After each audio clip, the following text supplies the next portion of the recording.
Dan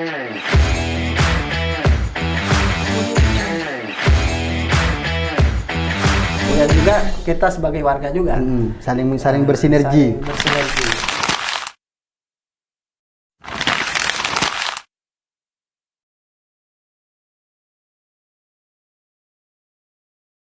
Air putih itu sangat nikmat tampaknya.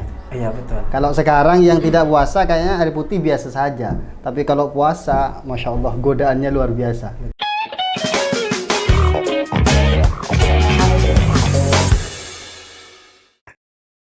Assalamualaikum warahmatullahi wabarakatuh. Bismillahirrahmanirrahim. Alhamdulillahirabbil alamin. Wassalatu wassalamu ala asyrafil anbiya wal mursalin sayyidina wa maulana Muhammadin wa ala alihi washabihi ajma'in, amma ba'du. Pemirsa yang dirahmati Allah, segenap simpatisan Pondok Pesantren Syarifuddin, bertemu lagi dengan saya Cak Sirot di Sapot Syarifuddin Podcast. Setelah sekian lama kita libur, alhamdulillah pada kesempatan ini kita kembali ditakdirkan oleh Allah untuk berjumpa di media sosial. Dalam hal ini kita akan membahas seperti yang sudah kita ketahui bersama. Ini masih agak grogi ini. Seperti yang sudah kita ketahui bersama bahwa sebentar lagi kita akan menghadapi bulan suci Ramadan. Insya Allah kalau tidak salah tanggal 18 itu kalau Muhammadiyah sudah menentukan tanggal 18 tanggal 1 Ramadan. Untuk NU masih dicek dulu. Intinya sebentar lagi adalah bulan suci Ramadan. Tentu karena Ramadan itu adalah Syahrul Ghufran, bulan yang dipenuh keberkahan, maka dari itu kita sebagai muslim harus mempersiapkan mental, fisik dan segala hal untuk menyambut bulan Ramadan, dalam artian agar ibadah kita yang dilaksanakan pada bulan Ramadan lebih kita tingkatkan dan lebih dimaksimalkan lagi. Maka dari itu pada hari ini saya mengundang narasumber kita yang sudah tidak asing, yang selalu bersama dengan saya di kamera. Beliau adalah Syekh Muhyiddin Saleh. Assalamualaikum warahmatullahi wabarakatuh, Syekh. Waalaikumsalam warahmatullahi wabarakatuh. Kaifa haluk? Alhamdulillah. Alhamdulillah. Gimana kabarnya Cak Sirat? Alhamdulillah. Kita jarang sekali bertemu di kamera, tapi kalau di luar kamera sering. Betul. Begitu.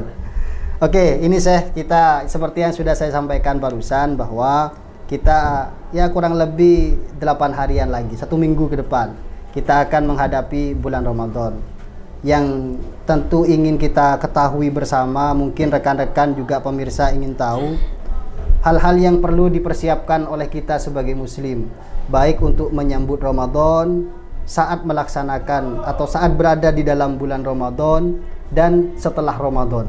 Itu mungkin garis besar yang ingin kita diskusikan pada kesempatan ini. Maka dari itu, monggo saya kasih pengantar terlebih dahulu terkait bagaimana Ramadan yang akan kita hadapi pada tahun 1447 ini. Ya, terima kasih Cak Sirot, sudah lama sekali tidak bertemu di forum yang luar biasa ini. Luar biasa. Sapot ya. Jadi Ramadan adalah seperti yang disampaikan tadi, bulan yang ditunggu-tunggu. Dalam sejarahnya Rasulullah SAW bahkan berdoa ketika di bulan Rajab, Allahumma barik lana fi Rajab. Jangan sampai salah, takutnya Allah barik lana fi marzaqtana. Iya, oke. Allahumma apa tadi kok sampai ini gara-gara marzaqtana. Barik lana fi Rajab. Iya, barik lana fi Rajab wa Sya'ban wa ballighna Ramadan. Jadi jauh-jauh hari Rasulullah SAW berdoa kepada Allah Subhanahu wa taala supaya dipanjangkan umurnya sampai bulan dipanjangkan umurnya supaya memenangi bulan Ramadan. Karena Ramadan adalah luar biasa, bulan yang luar biasa. Dulu sebelum adanya Islam, bulan Ramadan itu kenapa kok kemudian disebut Ramadan? Karena waktu itu sering terjadinya di musim panas, di mana panas teriknya luar biasa. Jadi Ramadan itu bulan yang ketepatan musim panas Musim di panas. Arab Saudi Ya. di Mekah ya saya. Ya, waktu itu begitu. Sebagai gambaran, saya dulu waktu di Mesir 7 tahun itu semuanya musim panas Di bulan Ramadan. di bulan Ramadan. Apa ininya? Bagaimana kalau musim panas di sana? Jadi durasi siangnya itu lebih lama, sedangkan malam lebih sedikit. Taruhlah satu misal, 3:30 itu sudah mulai masuk waktu subuh. Kemudian nanti maghribnya itu kira-kira jam 7:30. Maghribnya jam setengah Maghribnya 8. kira-kira 7:30. Oh, luar biasa itu. Berapa jam? Bayangkan dengan durasi siang yang panjang serta panas yang luar biasa. Makanya membakar. Ramadan itu membakar. Artinya Ramadan itu Iya, membakar. saking panasnya. Betul-betul terbakar ya. Apalagi ada akhiran alif dan nun di akhir itu menunjukkan syadid. Berkelanjutan, berkelangsungan. Yang sangat panas gitu kan. Seperti mal'an, jau'an, saya lapar. Kalau lapar banget, jau'an. Saya ngantuk. Naksan, berarti ngantuk banget. Ramadan berarti panas banget gitu. Jadi tantangannya luar biasa. Makanya kemudian kenapa pahalanya besar di bulan Ramadan? Karena tantangannya besar. Masyaqqahnya besar.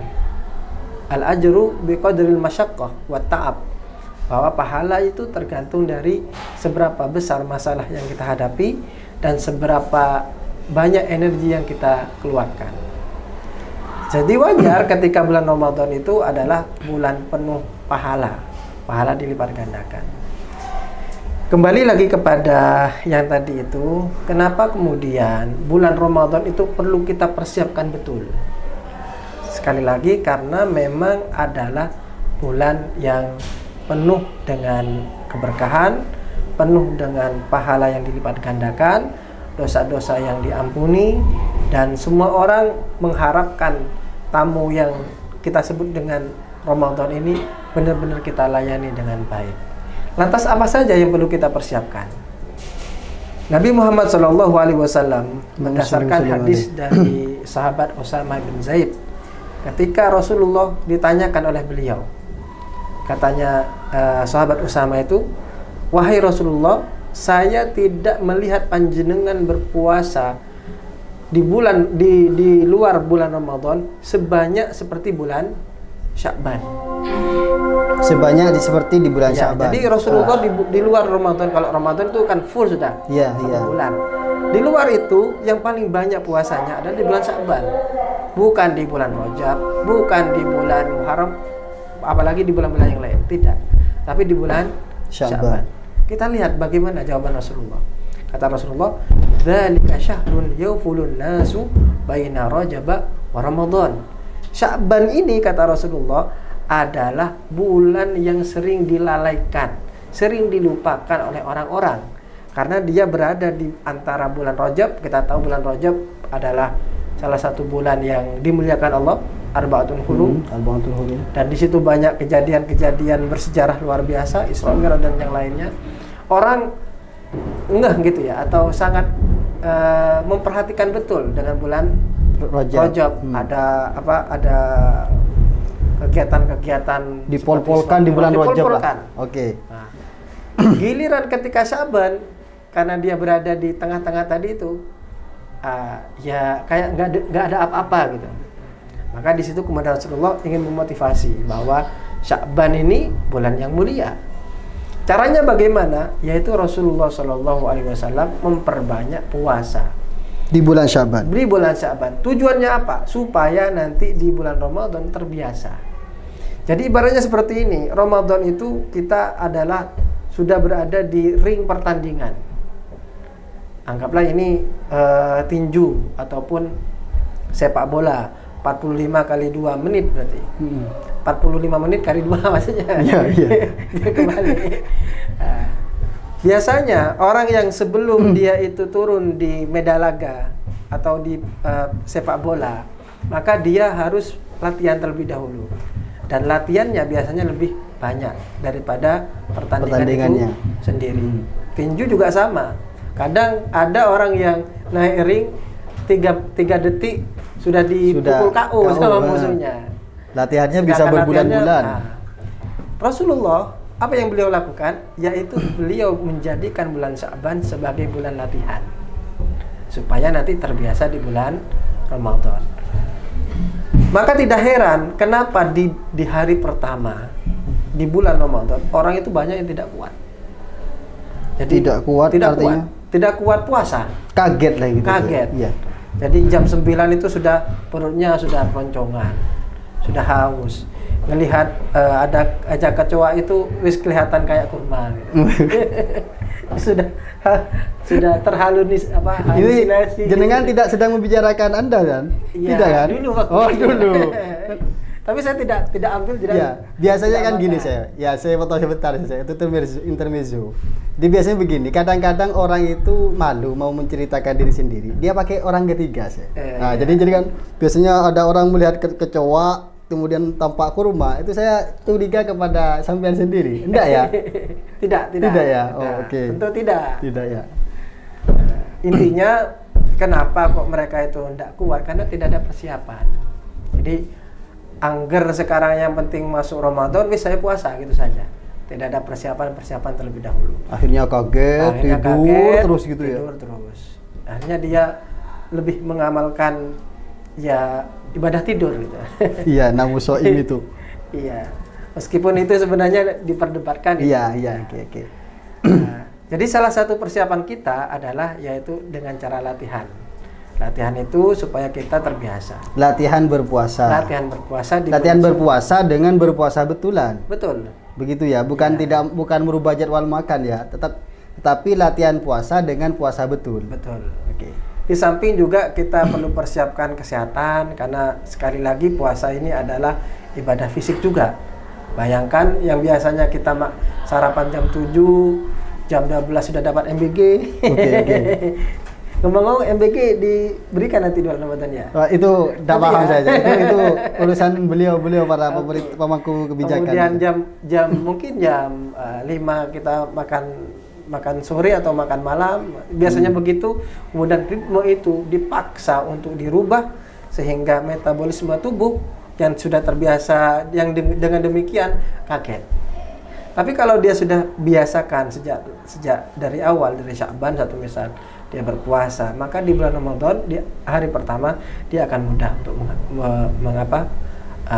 berpuasa sehingga bisa puasanya lebih khusyuk gitu. Maka kesehatan itu sangat penting. Yang kedua yang tak kalah penting itu adalah kesiapan mental, yaitu niat dalam hal ini, bahwa kita berpuasa dalam hal ini yaitu iman dan wahtisaban, karena dasar iman, karena dasar ini adalah perintah Allah, kutiba alaikumusiyam kama kutiba alal ladzina min qablikum la'allakum tattaqun. Dan kita berpuasa itu karena mengharap ridha Allah Subhanahu wa taala, wahtisaban. Itu yang sangat penting menurut saya, karena betapa banyak orang yang secara fisik dia kuat. Secara fisik dia kuat. Bahkan mungkin kalau hanya ngangkat beban 100 kilo itu kuat. Tetapi ketika bulan Ramadan dia akan lemah, dikalahkan oleh anak kecil. Iya. Jadi kita harus mempersiapkan mental. Betul. Sehingga kemudian dia memilih untuk tidak berpuasa, ataupun dia berpuasa kemudian di tengah jalan dia mokel karena tidak kuat. Apa makna mokel itu? Membatalkan puasa. Membatalkan puasa tanpa undur gitu ya? Iya tentu. Okay. Sudah tidak sabar dengan godaan-godaan yang ada di luar. Ya, karena kalau memang sedang berpuasa pemirsa, seperti yang sudah kita alami bersama, air putih itu sangat nikmat tampaknya. Iya betul. Kalau sekarang yang tidak puasa kayaknya air putih biasa saja, tapi kalau puasa, masya Allah godaannya luar biasa. Betul.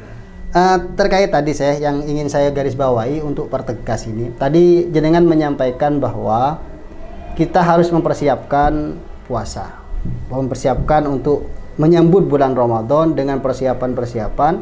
Bahkan panjenengan tadi menyampaikan Rasulullah paling banyak berpuasa di bulan Sya'ban, sehingga agar terlatih, dalam garis kesimpulannya begitulah dalam garis besarnya.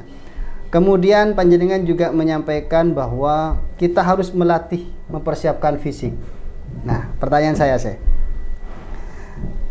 bagaimana seandainya saya yang sekarang kan bulan Sya'ban, ya saya mulai latihan fisik, saya lihat jurnal-jurnal, saya lihat komentar-komentar dokter bagaimana mempersiapkan kondisi fisik agar baik di bulan Ramadan. Akhirnya di situ misalnya mulailah makan itu misalnya ini perbanyak kalori dan lain-lain. Saya tidak paham itu, mohon koreksi kalau salah. Nah, akhirnya ketika saya memperhatikan itu, saya betul-betul mempraktekkan saran-saran yang ada, saran-saran dari para medis. Jadi saya sekarang misalnya makannya ditunda, misalnya tidak makan di pagi, makannya di siang demi menyambut bulan Ramadan. Apakah dengan saya seperti itu?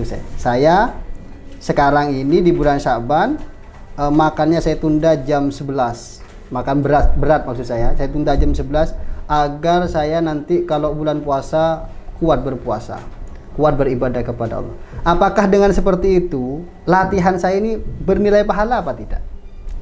Atau hanya sekedar sebatas kuat di puasa saja, untuk latihannya tidak bernilai pahala?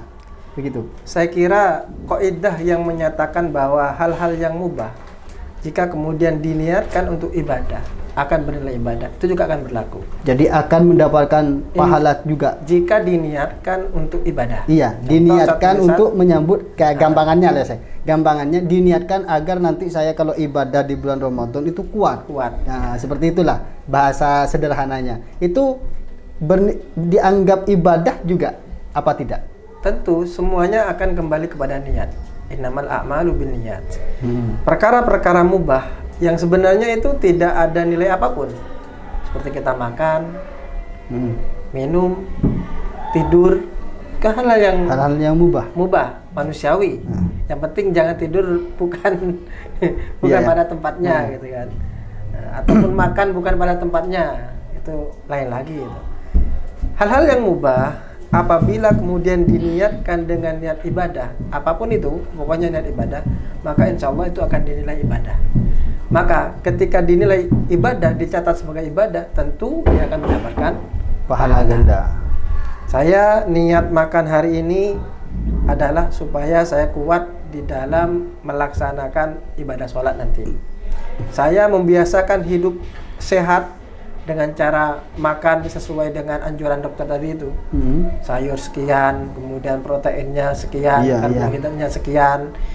Dengan niatan supaya badan saya menjadi kuat ketika ibadah puasa nanti, insya Allah juga akan bernilai ibadah. Bernilai pahala. Karena sekali lagi kembali kepada niat. Oke, terima kasih. Jadi kita harus betul-betul mempersiapkan diri fisik kita agar nanti bisa maksimal ketika kita memasuki bulan Ramadan. Dan mohon maaf ini, saya ada tambahan. Dan tak kalah pentingnya juga adalah kita juga mempersiapkan sarana ibadah. Sarana ibadah. Contoh masjid yang kita pakai buat ibadah, salat tarawih nanti, maka kita siapkan senyaman mungkin. Bagi para pengurus berarti ini ya tentu. Yang juga kita sebagai warga juga saling bersinergi. Atau misal kalau kita nyamannya di masjid atau di musola itu pakai AC, ya kita pasang AC kalau mampu. Kalau kita nyamannya pakai kipas satu misal, ya kita pasang kipas. Atau kalau yang sudah ada, AC-nya sudah ada, kipasnya sudah ada, maka kita pastikan bahwa kipas tersebut benar-benar layak. AC tersebut benar-benar layak, sudah dibersihkan, sudah diservis dan yang lainnya. Kemudian karpetnya kita pastikan bahwa karpetnya bersih, supaya kita ibadahnya enak. Demi kenyamanan beribadah. Kenyamanan. Kamar mandinya kita bersihkan. Jadi fenomena yang saya lihat kalau di negara Arab itu, mereka itu sibuk kayak ngecat, kemudian bersih-bersih. Ya tentu di sini bersih-bersih masjid dan juga rumahnya. Itu justru di bulan Sya'ban. Di bulan Sya'ban. Dalam rangka apa? Yaitu mempersiapkan diri untuk Ramadan. Sehingga kita tidak akan pernah menemukan aktivitas ngecat, aktivitas memperbaiki rumah di akhir Ramadan. Kalau di sana. Okay. Alasannya ya sekali lagi mereka ingin fokus kepada Ramadan. Kalau kita, mohon maaf ini, seolah-olah terbalik.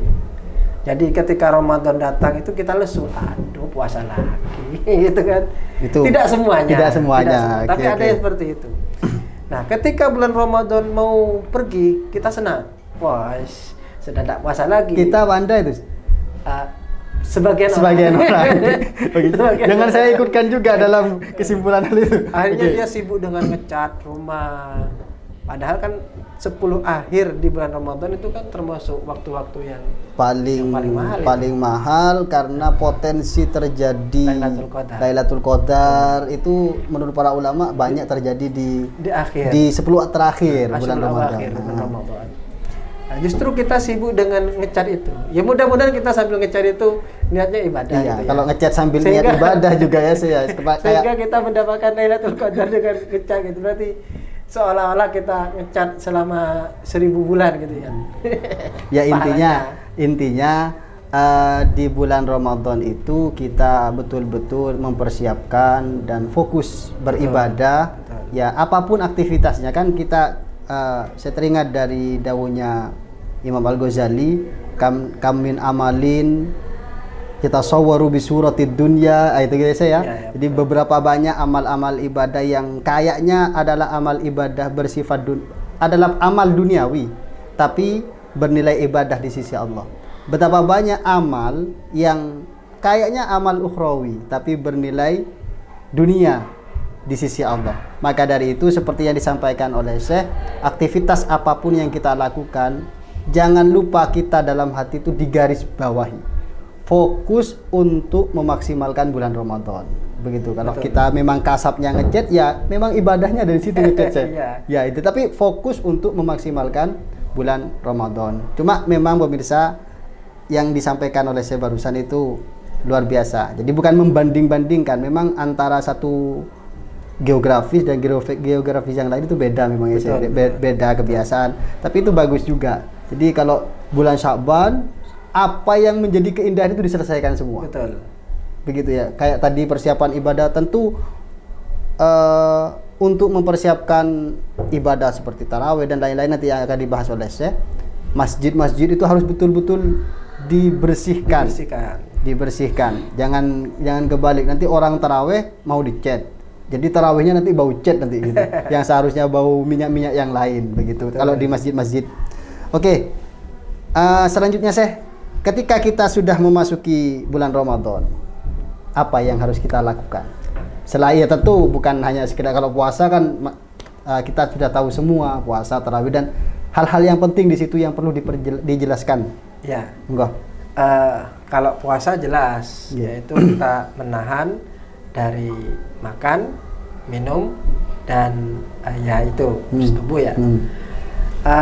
Itu secara umum begitu ya.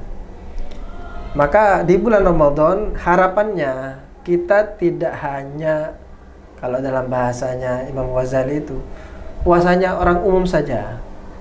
Kalau bisa kemudian kita naik level, naik kelas dengan cara juga menahan yang lain.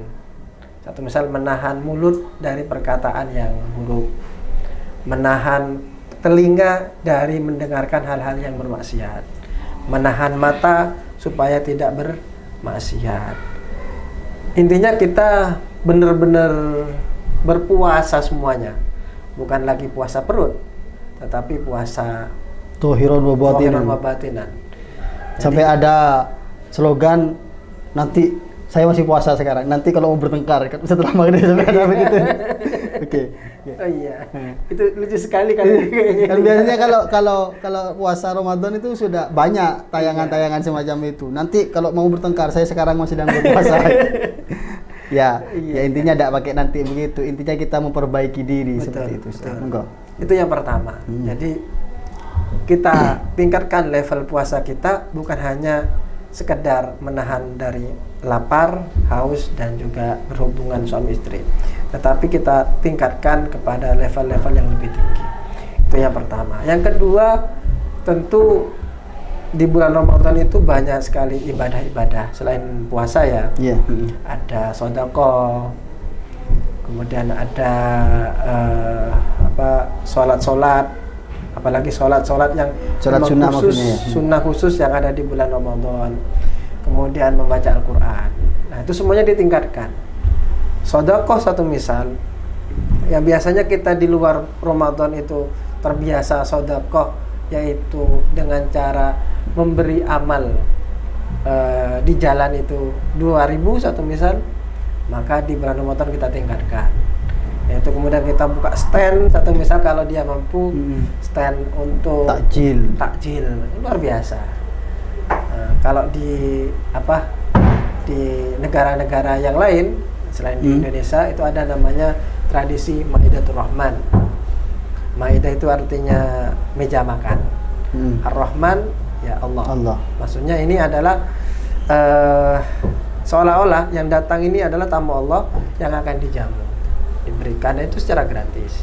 Ya, kalau kita takjil itu sudah ya, kalau di kita itu takjil. Ada yang itu sebenarnya kan beda cara ya. Ada yang membuat tenda sehingga orang datang ke tenda tersebut. Ada yang seperti di kita itu adalah kita yang datang. Kita datang ke masjid, di situ ada orang sholat. Setelah adzan ataupun ketika adzan Allahu Akbar ya bisa memakan takjil tersebut.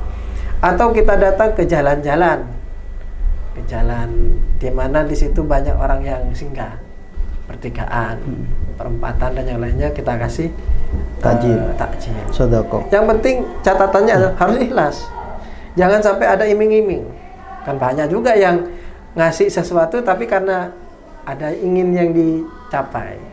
Jadi ada kampanye terselubung. Jadi jangan sampai. Iya, jangan sampai kita rusak ibadah kita itu dengan hal-hal yang negatif seperti itu.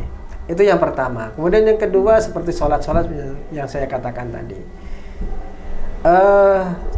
Khususnya yaitu sholat-sholat di malam hari seperti sholat tarawih. Ini khusus memang adanya di bulan Ramadan. Di luar Ramadan tidak ada. Ada sholat qiyamul lail. Kalau qiyamul lail ya Ramadan dan di luar Ramadan. Ada sholat tahajud ya di Ramadan dan di luar Ramadan. Kita tingkatkan. Khususnya tarawih. Kalau bisa kita laksanakan. Tidak bisa berjamaah, bisa sendiri. Intinya jangan sampai ditinggalkan. Sholat tarawih. Kalau bisa. Meskipun ini adalah sunat yang muakkad, jangan sampai kita tinggalkan sesibuk apapun. Karena waktunya kan panjang. Mulai dari awal Isya sampai waktu terbenamnya terbitnya fajar. Masya Allah. Ini saking terburu-buru menghadapi puasa. Kayaknya jenengan sudah mulai berpuasa ini kayaknya. Sudah mulai berpuasa ini kan. Okay. Nah, tadi yang perlu dipertegas di sini menurut saya nih, Syekh.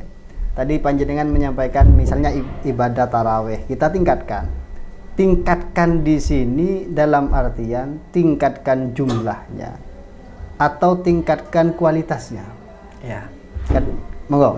Kalau jumlah rakaat maksudnya. Ya, jumlah kalau rakaat kan semuanya sudah ya kita tahu bahwa ini adalah tidak ada ketentuan baku. Ranah khilafiyah.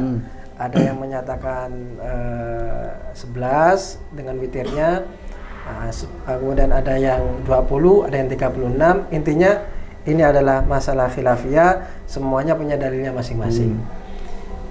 Untuk kita yang berbasis Nahdlatul Ulama, kita mengikuti yang 20 rakaat dengan 10 salam. Dengan 10 salam. Itu secara jumlah tetap seperti itu. Tetapi yang perlu kita tingkatkan adalah kualitas. Bagaimana kemudian sholat ini menjadi mediator, menjadi sarana kita berkomunikasi dengan Allah Subhanahu wa Ta'ala. Dengan sholat ini kita mendapatkan ketenangan, sebagaimana tujuan dari sholat. Dengan sholat ini kita mendapatkan kedamaian. Karena tujuan kita sholat itu sebagaimana Isra Mi'raj itu adalah ketenangan. Nabi Muhammad dulu bersedih, amul huzni, kemudian dimi'rajkan oleh Allah Subhanahu wa Ta'ala menjadi tenang. Sholat, as-sholatu mi'rajul mu'minin. Sholat itu adalah mi'rajnya orang-orang beriman. Dengan sholat harapannya adalah tenang. Jadi kita tidak butuh healing sebenarnya. Sebenarnya. Kalau benar-benar sholat itu menjadi healing kita. Nah, bagaimana orang itu akan menikmati sholat? Nah, tentu kalau kami pribadi, saya pribadi adalah yaitu yang melaksanakan dengan sebaik mungkin. Tumak ninahnya, kemudian rukun-rukunnya dilaksanakan, sholat sunnah-sunnahnya dilaksanakan, syarat-syaratnya jadi prasolat juga, bacaannya juga ya betul, semuanya dimaksimalkan sehingga kemudian ketenangan di dalam sholat itu benar-benar kita dapatkan. Oke, karena biasanya ini saya kalau Ramadan itu bukan kita juga ya, kebanyakan ya mungkin kita termasuk juga apa itu tarawih itu biasanya cari yang paling cepat. Siapa cepat ya dia kita ikuti seperti itu. Jadi sebenarnya menurut saya ini cepat dan tidak itu relatif. Kalau kita itu ketika mau tarawih sudah berpikiran yang paling cepat selesai, maka secepat apapun tarawih itu tetap terasa lama. Kalau dari awal sudah begitu betul. Kemudian kalau kita memang mau tarawih meskipun lama kayak cepat. Jadi cepat dan tidak itu sebenarnya pemirsa itu relatif. Jadi mari kita maksimalkan ibadah kita khususnya tarawih yang paling banyak. Meskipun kadang-kadang kadang-kadang yang cepat berdalil juga, tapi kita kan tidak sedang adu dalil, kita tidak sedang mau mencari ini yang paling benar itu yang paling salah, tidak. Tapi yang akan kita bahas di sini bagaimana kita sebagai muslim betul-betul memaksimalkan ibadah Ramadan kita secara umum. Begitu. Tapi secara umum tadi yang saya katakan bahwa harus mementingkan rukun-rukun. Salah satunya tumak ninah. Ini yang mungkin beberapa beberapa. Itu dinilai gak ada tumak ninahnya. Oke, karena memang cepet banget itu. Memang kan ada yang berpendapat begini kalau sunnah itu tidak perlu tumak ninah. Memang ada, tapi kalau dawuhnya Kiai Sulaha, guru kita semua, Ja'fa mangak seset akela itu dawuhnya Kiai. Ya, orang kita itu bukan ya oke lah itu masalah tapi tumak ninah itu memang perlu. Perlu. Meskipun khilafiyah, tetap ada yang mendapat yang mengatakan itu sunnah. Tetapi ya tidak secepat itu juga. Betul. Gitu ya Kalau misalnya kita kita kan sudah mengetahui rukun-rukun, misalnya kayak tadi rukun qauliyah bacaannya dibaca, itu cepat dan sedang itu ukurannya seperti apa Bisa digambarkan mungkin cepat dan sedang dan ya sebenarnya begini. Kalau kita melaksanakan sholat tarawih itu secara berjamaah, maka hendaknya kita harus tahu tentang keadaannya makmum. Dan ini juga perlu saya kira, sebelum tarawih itu disosialisasikan oleh takmir masjid bahwa masjid A atau masjid B yang ini yang kita gunakan itu akan membaca surat-surat pendek. Kemudian masjid yang lain mengumumkan di sini akan dilaksanakan tarawih dengan 1 rakaat 1 kaca. Artinya dalam 1 malam dia sudah menghatamkan 1 juz. Seperti di Pondok Pesantren Syarifuddin. Pondok Pesantren Kiai Syarifuddin. Sehingga apa? Makmum itu ada opsi pilihan. Sudah persiapan. Iya, betul. Oke. Opsi pilihan. Opsi pilihan. Oh, saya pengen yang bacaannya enak, yang santai, agak panjang. Oh, saya pilih yang masjid yang tadi itu. Saya ingin yang cepat. Maksudnya ya yang penting sholat tarawih karena saya ada kesibukan di malam hari. Bisa jadi dia punya pekerjaan di malam hari, shift malam, sehingga dia memilih akan yang cepat itu. Ini perlu. Kenapa? Supaya tidak ada fitnah. Dulu sahabat Mu'ad pernah, mohon maaf, ditegur oleh Kanjeng Nabi Muhammad SAW karena waktu itu ngimami dan membaca bacaannya panjang gitu loh. Afatanun anta ya Mu'ad? Apakah kamu bikin fitnah? Ya ini Rasulullah yang berkata. Kalau kita kan mungkin ditegur dengan kayak gitu kan ya biasa aja. Maksudnya apa? Berarti lihat dulu kondisi makmum. Memang keharusan ya. Keharusan. Imam mengetahui kondisi makmum. Makanya sebelum sholat itu dia harus lihat ke belakang. Apakah ada orang yang hamil? Ya khawatir nanti. Kalau sampai oh iya. Mau baca Al-Quran panjang keburu brojol nanti. Iya, oke. Ataupun ada orang yang sudah sepuh yang pakai tiga kaki gitu kan ya. Tongkat. Iya, tongkat. 3 kaki nanti. Nah, dilihat. Nah, maka sebaiknya memang masjid itu harus mengklirkan dulu bahwa kita akan melaksanakan sholat tarawih dengan membaca ini ya teman-teman. Durasinya sekian sehingga makmum akan ada pilihan-pilihan. Kalaupun begitu sudah dikasih tahu bahwa kita akan melaksanakan tarawih misal 1 jam durasinya.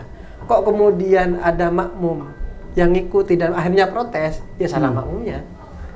Kenapa kok ngikuti masjid yang ini? Kok tidak ke masjid yang lain saja yang mungkin yang memilih opsi-opsi yang lebih singkat itu, baca salat pendek misal. Salat pendek atau Mafatihus Suwar dengan tartil gitu ya. Mafatihus Suwar terlalu itu kayak bercanda nanti. Iya. Jadi dengan tartil seperti itu ya. Jadi enak kalau gitu. Itu kalau jamaah. Tapi kalau sendiri memang diusahakan untuk memperpanjang sholat. Rasulullah dalam sejarahnya sholat tarawih beliau sendiri, kebanyakan sendiri. Yeah. Dan dilakukan secara panjang durasinya, sampai kakinya bengkak gitu ya. Dan beliau biasanya istirahat di sela-sela itu istirahat. Yang paling disunahkan itu adalah ketika setelah selesai 2 salam, artinya sudah dapat 2 salam ya? Iya, 2 salam. 2 salam. Intinya ada jeda. Ada jeda 2 salam gitu. Ada jeda. Nah, makanya sholat ini disebut tarawih. Dari kata tirwaha. Seakar kata dengan kata rohah, artinya istirahat. Kenapa? Lituli qiyamihi. Karena panjangnya berdiri gitu kan. Kalau dalam kitab ini kan gitu. Iya. Lituli qiyamihi. Disebut tarawih karena lituli qiyamihi. Karena setiap salam itu kita istirahat terlebih dahulu sebentar, tidak langsung menuju ke melanjutkan sholat. Kenapa kok istirahat? Lituli qiyamihi. Karena sholat tarawihnya lama sekali, panjang gitu. Kalau ini ada yang menarik. Kita yang ini versi cepat dengan versi yang lama sama-sama butuh istirahat. Ya tetap butuh istirahat. Cuman ada bedanya. Maksudnya kalau yang lama itu capek, yang cepat juga capek. Sama-sama capek. Tapi perbedaannya adalah dari penyebab capeknya apa.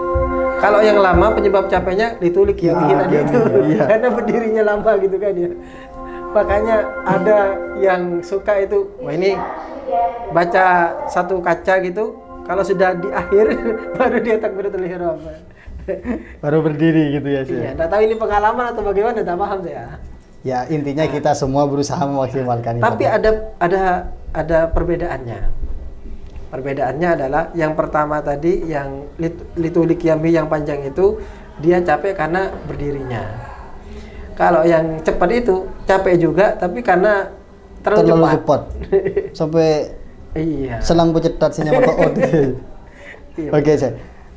Ini yang terakhir ini saya. Jadi ini bukan bertujuan bermaksud mengkritik, cuma mau mempertanyakan kepanjenengan ini saya.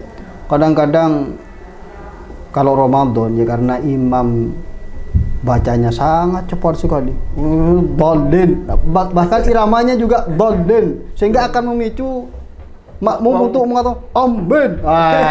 Itu dengan suara keras ya. Dan bukan hanya dengan suara keras, kayaknya dengan suara yang terlampau keras. Itu ada sebagian. Itu gimana menurut panjenengan sih? Maksudnya apa ya, istihza atau bagaimana? Kadang ada loh yang mohon maaf ini. Ya saya tidak tahu. Ini kan kita akan bicara secara umum. Kita bicara secara umum. Secara tekstual. Nah, saya tidak tahu dia bilang amin dengan keras itu karena saking semangatnya agar doanya diijabah oleh Allah Subhanahu wa taala. Atau memang karena kebiasaan amin. Kan kita begitu. Jadi biasanya di masjid, mohon maaf, misalnya masjid A itu sholat duhur, sholat maghrib, isya, subuh itu aminnya standar saja, amin itu. Ketika taraweh berubah frekuensinya, amin. Nah, seperti itu. Ya itu. Itu bagaimana? itu terbawa sama imamnya gitu kan. Jadi imamnya ketika dia terpancing gitu ya. Membaca Al-Fatihah dengan sekali nafas. Muammar gitu kan. Muammar masa kini. Akhirnya kayak makmumnya itu juga terpancing untuk ya kayak mungkin sebelum amin itu sudah mulai menahan nafas itu untuk mengalafalkan amin. Karena di dalam Al-Fatihahnya banyak yang terbuang juga karena satu kali nafas itu. Sehingga aminnya pun juga ada yang dibuang. Kadang min gitu aja. Iya, iya. Ya, sekali lagi bahwa tetap kita harus maksimal memperhatikan perkara panjang pendek itu kan tergantung ya. Relatif. Yang penting kita sudah ukur syarat, kesunahan dan rukun-rukun sholat tersebut terpenuhi. Sehingga ya sekali lagi itu adalah pilihan. Mau sholat yang lama, monggo. Yang cepat tentu dalam tanda kutip ya monggo. Yang penting sholat saja. Yang penting yang salah itu wis sudah sholat ngeritik lagi. Itu timbangan luar biasa. Iya. Kenapa kamu tidak sholat terlalu lama? Kenapa kamu tidak sholat ke sini terlalu cepat? Terus apa yang kamu lakukan? Main sekak atau misal. Oke. Ya mudah-mudahan kita semua bisa memaksimalkan ibadah kita saat bulan Ramadan. Nah, setelah kita tahu saya dari panjenengan barusan bagaimana kita betul-betul istiqomah memaksimalkan ibadah saat Ramadan.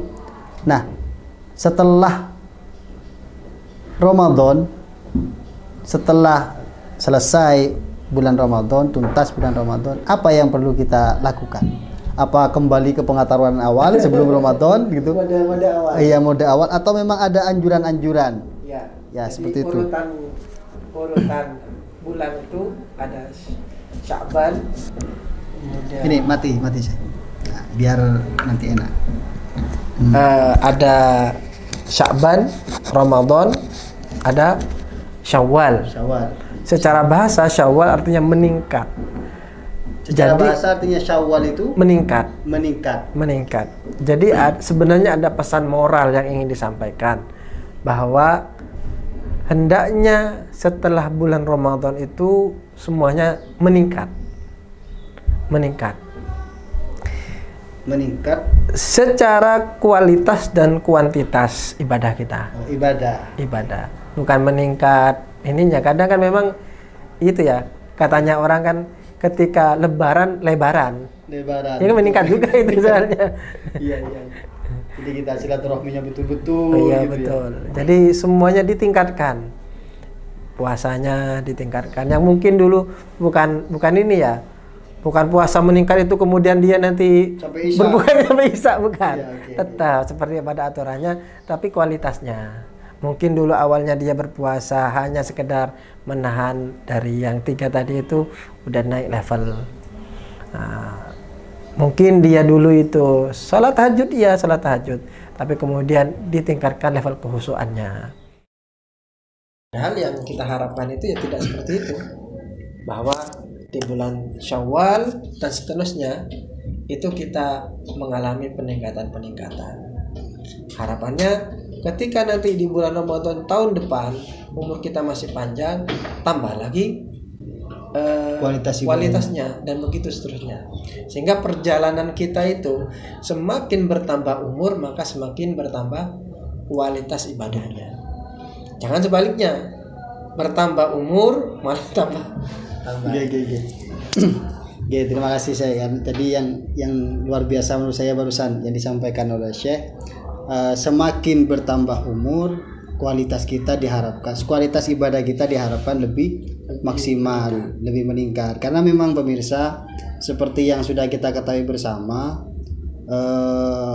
kita umat Nabi Muhammad SAW termasuk umat yang umurnya sangat pendek, relatif sangat pendek, masa aktif di dunia sangat pendek. Beda jauh dengan umat nabi-nabi terdahulu seperti Nabi Nuh 950 tahun. Itu dakwahnya aja itu. Itu dakwahnya saja, belum umurnya. Kayak gitu saya. 950 tahun dakwah, itu belum umurnya. Jadi umur umat tidak jauh beda dengan umur nabinya seperti Nabi Ibrahim 170-an kalau tidak salah. Jadi intinya kita sebagai umat Nabi Muhammad umur kita relatif pendek. Tetapi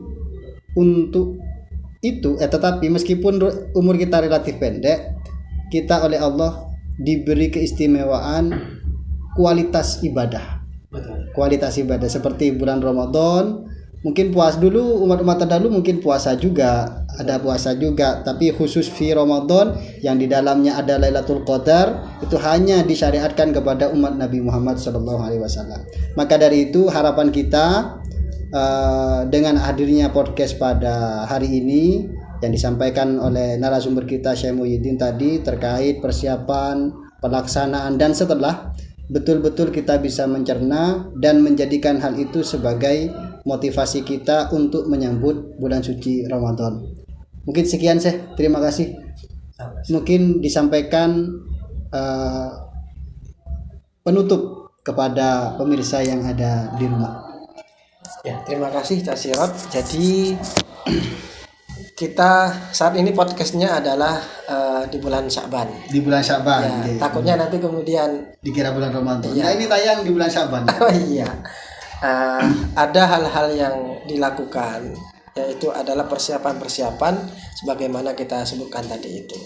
Salah satunya adalah berlatih dengan memperbanyak puasa di sebelum Ramadan supaya tubuh kita terbiasa. Kemudian juga mempersiapkan fisik dan juga mental kita, mempersiapkan sarana ibadah kita seperti masjid-masjid yang kita akan tempati kita bersihkan. Kemudian di bulan Ramadan kita juga benar-benar memaksimalkan ibadah-ibadah yang ada di dalamnya. Berpuasa bukan hanya sekedar kemudian menahan dari makan, minum dan juga tidak berhubungan suami istri, tetapi dinaikkan levelnya, yaitu puasa mata, puasa hidung, telinga, semuanya difokuskan untuk ibadah, tidak ada ruang sedikit pun untuk maksiat. Kemudian memperbanyak ibadah-ibadah yang lain seperti sedekah, kemudian juga seperti membaca Al-Quran, karena memang Ramadan adalah syahrul Quran. Kemudian juga melaksanakan sholat tarawih dengan sebaik mungkin seperti yang kita katakan tadi itu. Dan tak kalah penting adalah setelah Ramadan kita tingkatkan amal-amal kita sebagaimana pengertian Syawal itu sendiri, yaitu meningkat. Sabun. Terima kasih. Ini karena mic saya mati nih. Jadi terima kasih Syekh atas penyampaiannya. Sekedar info ini bagi teman-teman dan juga pemirsa para simpatisan bahwa memang seperti yang disampaikan oleh Syekh, di Ramadan perlu kita melakukan perubahan. Jadi ibadah kita lebih kuat seperti itu. Di Pondok Pesantren Syarifuddin kalau di bulan Ramadan itu biasanya aktivitas itu difokuskan kepada kajian Khatmil Kutub. Dimulai dari pagi, sore sampai malam itu adalah kajian Khatmil Kutub yang diisi oleh masyayikh Majelis Pengasuh Pondok Pesantren Syarifuddin dan juga para ustadz dan asatid. Mungkin pemirsa nanti yang bingung ngabuburitnya mau ngapain, daripada kita kemana-mana dan bingung, mending kita ikuti kajian live streaming. Oh, bisa secara online? Bisa secara online lah, saya support saja bisa, apalagi online ngaji. Jadi kita ada nanti kita bisa sampai di rumah sekaligus juga ngabuburit dalam artian menunggu maghrib. Kita isi dengan kegiatan kajian kita bersama masyayikh Pondok Pesantren Syarifuddin. Insyaallah kualitas ibadah kita akan lebih maksimal. Sekian, terima kasih. Kita berjumpa lagi di support yang akan datang. Assalamualaikum warahmatullahi wabarakatuh.